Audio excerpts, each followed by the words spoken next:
खबरों की शुरुआत इस वक्त की बेहद अहम खबर के साथ। करौली तशद्दुद पर सियासत भी उरूज पर है। बीजेपी गहलोत हुकूमत को तनकीद का निशाना बना रही है।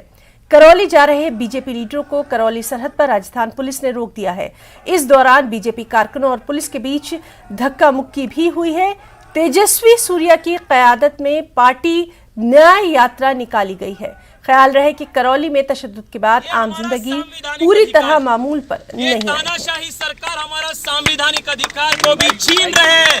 इसके खिलाफ युवा मोर्चा बराह रास्त तस्वीर नाज़रीन आपको दिखा रहे हैं। बीजेपी लीडर तेजस्वी सूर्या, जिनकी क़यादत में पार्टी न्याय यात्रा निकाली गई।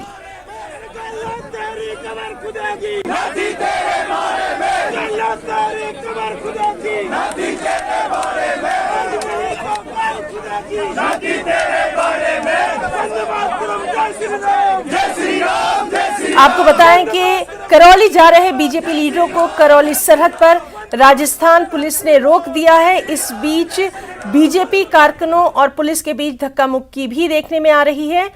तेजस्वी सूर्या की क़यादत में ये तमाम कवायद देखी जा रही है।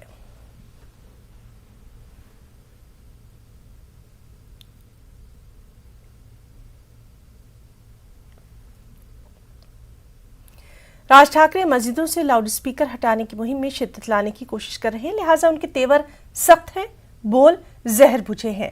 एमएनएस सरबराह ने 3 मई तक मस्जिदों से लाउडस्पीकर हटाने की डेडलाइन दे दी है। उन्होंने रियासती हुकूमत और वजारत दाखिला को मुतनब्बे किया है कि अगर मस्जिदों से लाउडस्पीकर नहीं हटाए गए तो मुल्क भर में मस्जिदों के सामने हनुमान चालीसा बजाया जाएगा। नई तवानाई से शिनाख्त की सियासत कर रहे राज ठाकरे ने कहा कि बच्चों और बुजुर्गों को लाउड स्पीकर से तकलीफ नहीं होनी चाहिए। उन्होंने कहा कि मुसलमानों को इबादत करनी है तो वो घर में करे, नमाज के लिए रास्ते और फुटपाथ क्यों चाहिए। राज ठाकरे का कहना है कि त्योहारों के मौके पर कुछ दिन चल जाएगा, लेकिन 365 दिन वो इसे बर्दाश्त नहीं करेंगे। या मशिदींवरच्या भोंग्यांचा अख्ख्या देशाला त्रास होतोय, ह्याच्यामध्ये धार्मिक विषय कुठे आहे?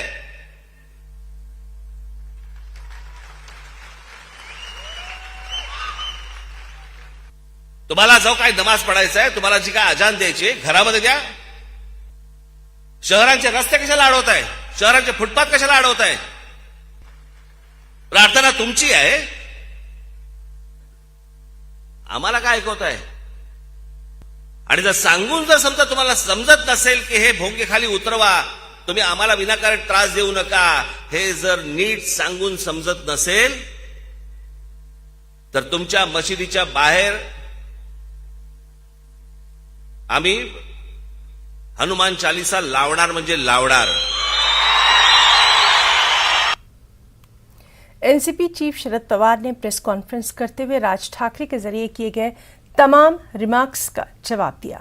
शरद पवार ने कहा कि ऐसे लोगों को ज्यादा अहमियत देने की जरूरत बिल्कुल नहीं है जो कभी कभार बयान देने ही स्टेज पर आते हैं। शरद पवार के मुताबिक इस तरह की बयानबाजी से महाराष्ट्र के माहौल को खराब करने की कोशिश की जा रही है, जिससे अवाम को अलर्ट रहना चाहिए।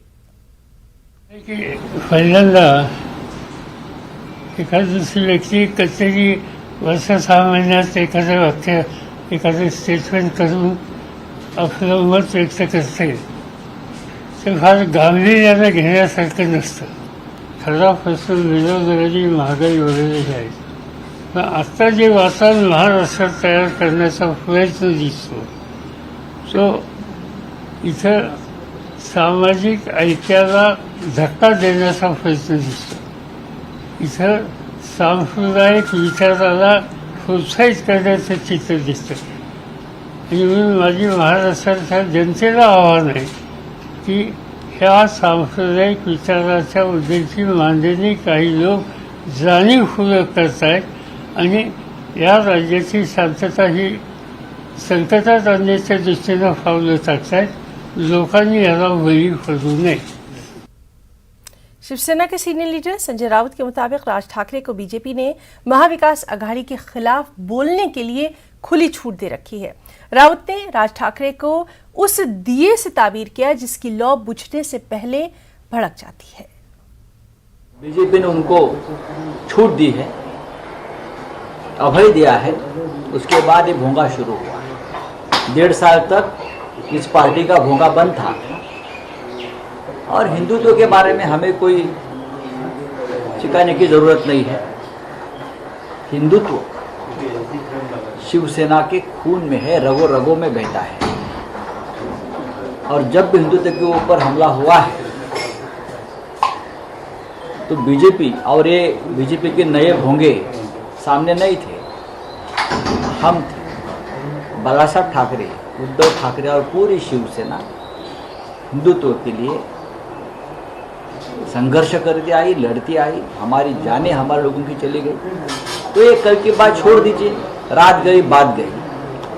हमने कल कहा ना, जब दिया बुझता है तो बड़ा हो जाता है बुझने से।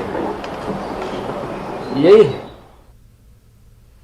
महाराष्ट्र के साबिक वजीर अक़लियती उमूर व एनसीपी के सीनियर लीडर नवाब मलिक से जुड़े मनी लॉन्ड्रिंग केस की समाअत अब सुप्रीम कोर्ट में होगी। नवाब मलिक के वकील कपिल सिब्बल की दरख्वास्त पर सुप्रीम कोर्ट केस की जल्द समाअत के लिए तैयार हो गया है। मनी लॉन्ड्रिंग केस में जारी इन्फोर्समेंट डायरेक्टोरेट की तहकीकात में नवाब मलिक की फौरी रिहाई की अपील की गई है। नवाब मलिक पर दाऊद इब्राहिम की बहन हसीना पारकर की मिल्कियती ज़मीन खरीदने का इल्ज़ाम है। एक इल्ज़ाम यह भी है कि उन्होंने 300 करोड़ रुपए की ज़मीन सिर्फ 55 लाख रुपए में खरीदी है।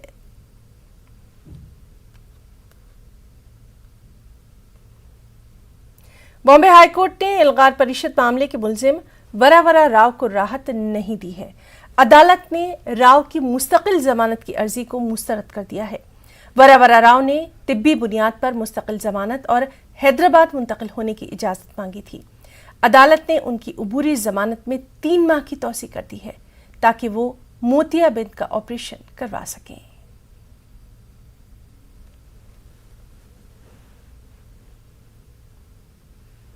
कर्नाटक के वजीर देही तरक्कियात व पंचायत ईश्वरप्पा की मुश्किलें बढ़ती जा रही हैं।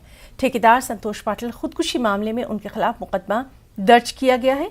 ईश्वरप्पा के 2 साथियों के नाम भी एफआईआर में हैं। उडुपी में मंगल के रोज ठेकेदार संतोष पाटिल की लाश एक होटल में पाई गई थी। संतोष पाटिल ने रियासती वजीर एस ईश्वरप्पा पर हिरासत करने और कमीशन मांगने का इल्जाम लगाया था। संतोष पाटिल ने मजीद ये भी कहा था कि अगर उन्हें कुछ होता है तो इसके जिम्मेदार ईश्वरप्पा होंगे। उधर कांग्रेस के एक वफ्द ने इस मामले पर गवर्नर थावरचंद गहलोत से मुलाकात की और उनसे ईश्वरप्पा को हटाने का मुतालबा किया। इश्तियाल अंगेज बयानात के लिए एस ईश्वरप्पा हमेशा सुर्खियों में रहे हैं। हिजाब तनाज़े के दौरान शिमोगा के कॉलेज में ईश्वरप्पा ने भगवा झंडा लहराए जाने की तायद की थी। उस वक्त ईश्वरप्पा के इस्तीफे के लिए कांग्रेस ने असेंबली में एहतजाज किया था।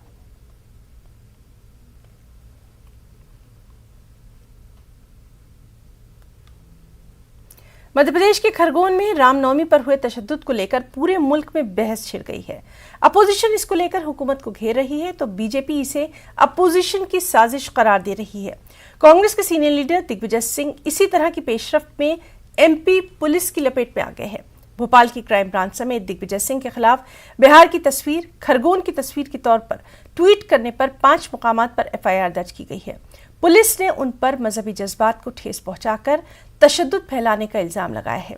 वहीं बीजेपी ने साबिक वज़ीर आला दिग्विजय सिंह के ट्वीट को बैनुल अक़वामी साजिश करार देते हुए जांच का मुतालबा किया।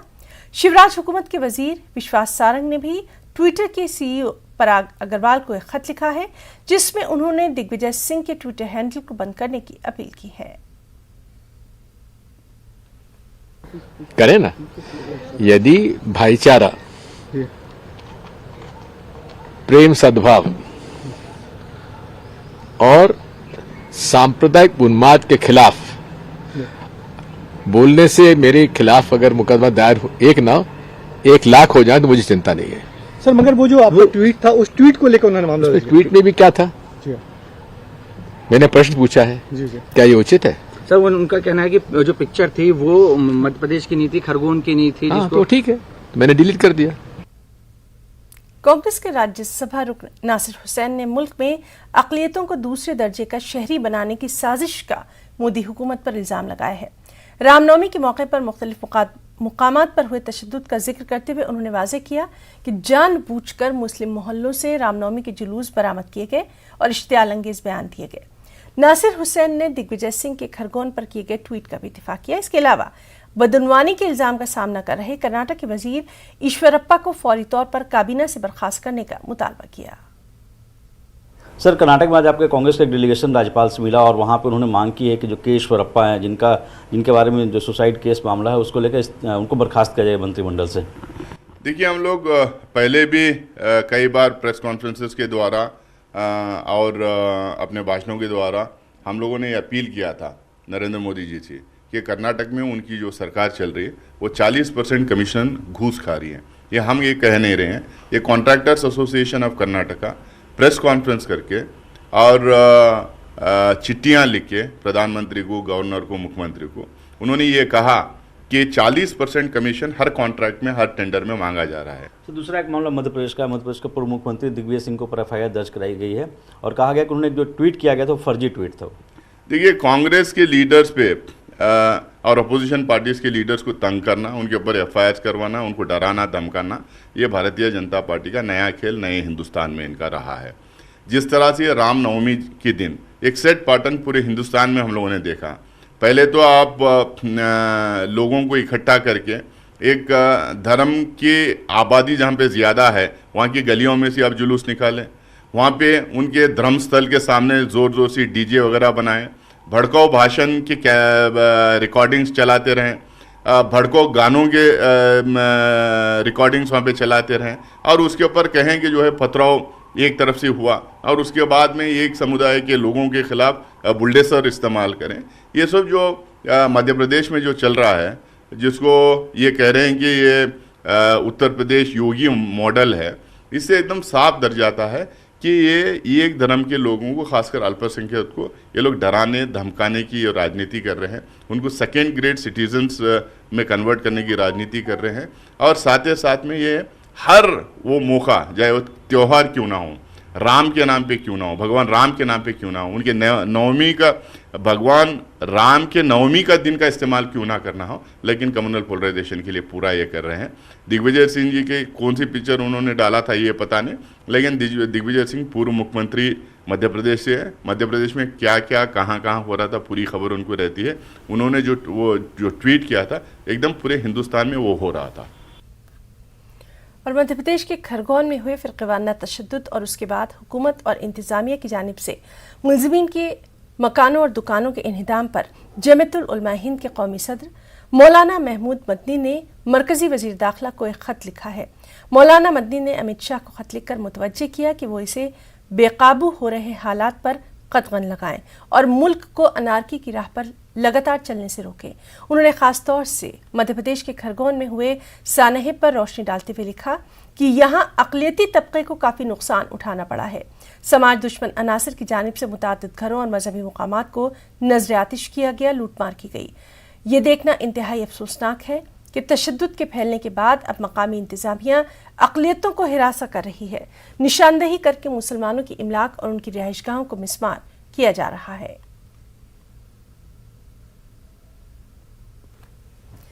मध्य प्रदेश के फिरक़ावाराना तशद्दुद से मुतासरा जिला खरगोन में निजी और सरकारी इमलाक को नुकसान पहुंचाने वालों से मुआवजा वसूल किए जाने के लिए शिवराज सिंह हुकूमत ने पहली बार क्लेम ट्राइब्यूनल को तश्कील दिया है। रिटायर्ड डिस्ट्रिक्ट जज डॉक्टर शिव कुमार मिश्रा को क्लेम ट्राइब्यूनल का चेयरमैन मुकर्रर किया गया है। इसके अलावा रियासती हुकूमत के रिटायर्ड सेक्रेटरी प्रभात पराशर को ट्राइब्यूनल का रुकन मुकर्रर किया गया है। क्लेम ट्राइब्यूनल का हेडक्वार्टर खरगोन डिस्ट्रिक्ट कलेक्ट्रेट को बनाया गया है। Madhya Pradesh prevention of damage to public and private property and recovery of damage act 2021 के तहत 10 अप्रैल को खरगोन में हुए तशद्दुद में सरकारी और निजी इमलाक के नुकसान के दावों का जायजा लेने के लिए हुकूमत के जरिए पहली बार क्लेम ट्राइब्यूनल की तश्कील की गई है। नुकसान का आकलन करके वो वसूली भी की जाएगी। कठोरतम दंड दिया जाएगा जो उदाहरण बन जाए। हम किसी दंगाई को छोड़ेंगे नहीं। खबरों में रुकना चाहेंगे एक छोटे से ब्रेक के लिए।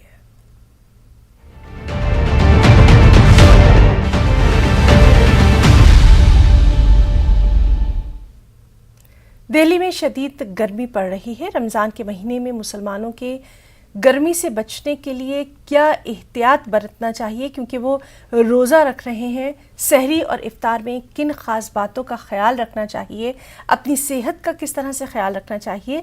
हमारे नुमाइंदे ने इस पूरे मामले पर डॉक्टर फराजुल इस्लाम से ख़ास बातचीत की है।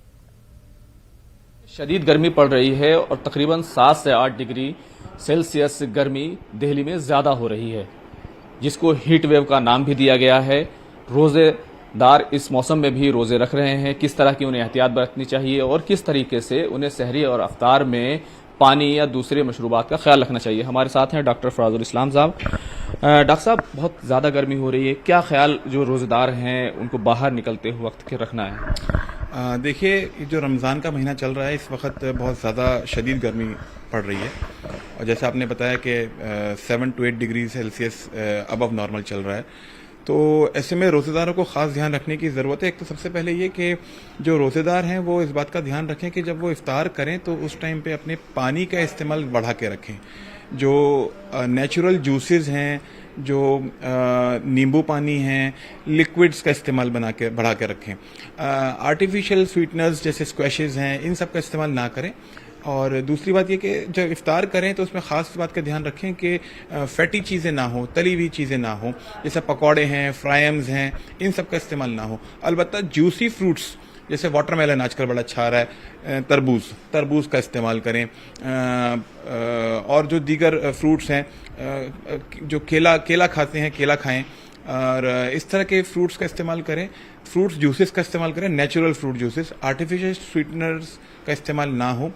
और रात को अगर देखें तो एक सहरी भी एक बहुत इंपॉर्टेंट चीज़ है और सुबह के वक्त सहरी किस तरह का खाना लें, किस तरह की चीज़ें लें उसमें मैं वही बता रहा था आपको कि रात को जब हम खाना खाएं तो उस वक्त भी हम इस बात का ध्यान रखें कि हमारे पास जो खाना हो वो कम फैटी हो, कोरमा हो, बिरयानी हो, इस तरह की चीज़ों का इस्तेमाल ना हो। ऐसे सहरी में इस बात का ख़ास ध्यान रखें कि पराठों का इस्तेमाल ना हो। रात को जो हम लोग कोरमा बना करके खा रहे हैं वही हम सुबह सहरी में भी खा लें तो उससे जो है शिद्दत बढ़ने का खतरा रहता है। तो फैटी चीज़ों का इस्तेमाल ना हो। और सुबह को इस्तेमाल करने के लिए सबसे अच्छी चीज़ है कि आज के दौर में हम लोग दूध डबल रोटी का इस्तेमाल कर लें और साथ में हम लोग दही और साथ में रोटी, सिर्फ रोटी, बगैर चिकनाई के, बगैर मक्खन के या बगैर घी के, और पराठा ना हो। तो रोटी साथ में दही और दूध और डबल रोटी या दूध जलेबी, कुछ इस तरह के लिक्विड्स का इस्तेमाल बना के रखें। एक ख़ास तौर पे मैं बताना चाहूँगा लोगों को ये बात ये, जो मैं अपने मोहल्ले के लोगों से भी अपील करता रहता हूँ कि जब हम लोग तरावी पढ़ते हैं तो जब तरविया के लिए हम जब बैठते हैं तो उसमें हम लोग पानी का इस्तेमाल बनाएं। क्योंकि देखिए 10 घंटे हमें मिलते हैं, 9.5 से 10 घंटे मिलते हैं जिसमें हमें खाना पीना भी है, सोना भी है, नमाजें भी अदा करनी है। तो तरावी एक ऐसा मौका होता है जब हम तरावी में तरविया के लिए बैठें, 4 रकात के बाद जब बैठते हैं तो उसमें पानी का इस्तेमाल बढ़ा सकते हैं। तो देखिए, दीन में कहा गया है ला इकराह फिद्दीन, दीन में जोर ज़बरदस्ती नहीं है और दीन आसानी का नाम है। तो अपनी सेहत का ख्याल रखना है और ये तमाम एहतियात करनी है क्योंकि गर्मी बहुत ज़्यादा हो रही है दिल्ली में और रोज़ेदारों को डॉक्टर साहब ने सलाह दी है कि वो बिला ज़रूरत घर से बाहर ना निकलें, पानी का ज़्यादा से ज़्यादा इस्तेमाल करें। कैमरामैन बिनू के साथ खुर्रम शहजाद, न्यूज़ 18 दिल्ली। महाराष्ट्र नवनिर्माण सेना के सदर राज ठाकरे पर तलवार लहराने के मामले में मुकदमा दर्ज हुआ है। पुलिस जराये के मुताबिक महाराष्ट्र के महकमा दाखिला की नजर राज ठाकरे की कल थाने के इजलास पर थी, जिसमें स्टेज पर राज ठाकरे की तरफ से तलवार लहराई गई थी। इस इजलास की थाने सिटी पुलिस इंतजामिया ने बाकायदा वीडियोग्राफी करवाई है।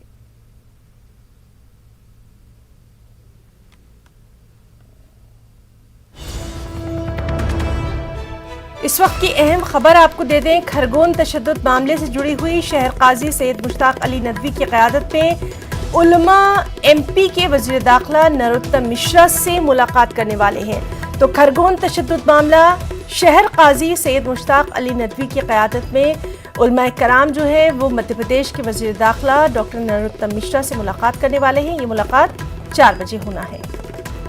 तो जिस तरह से लगातार हम देख रहे हैं कि इस अहम मामले पर जो उलमा कराम हैं वो अपनी तशवीश का इजहार लगातार कर रहे हैं।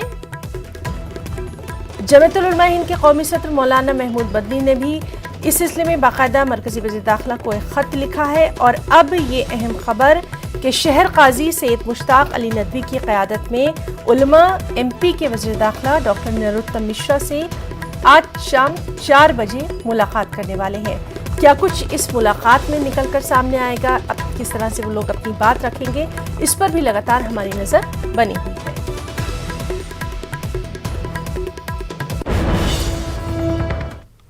वजारत स्टॉकिस्ट एंड प्रोग्राम इम्प्लीमेंटेशन की तरफ से 12 अप्रैल को जारी करदा आदत शुमार के मुताबिक मुल्क की खुर्दा अफरात ज़र मार्च में 6.95% होकर 17 महीनों की बुलंद तरीन सतह पर पहुंच गई है।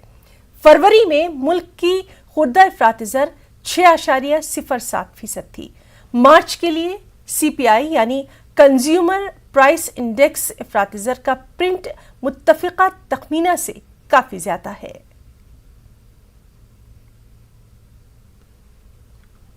महंगाई बढ़ी है, पर इसका मेरे हिसाब से ये महंगाई का जो सीधा तौर से पेट्रोल के प्राइसेस से इसका लिंक करके देखें तो हमें आप समझ जाएंगे कि महंगाई क्यों बढ़ रही है।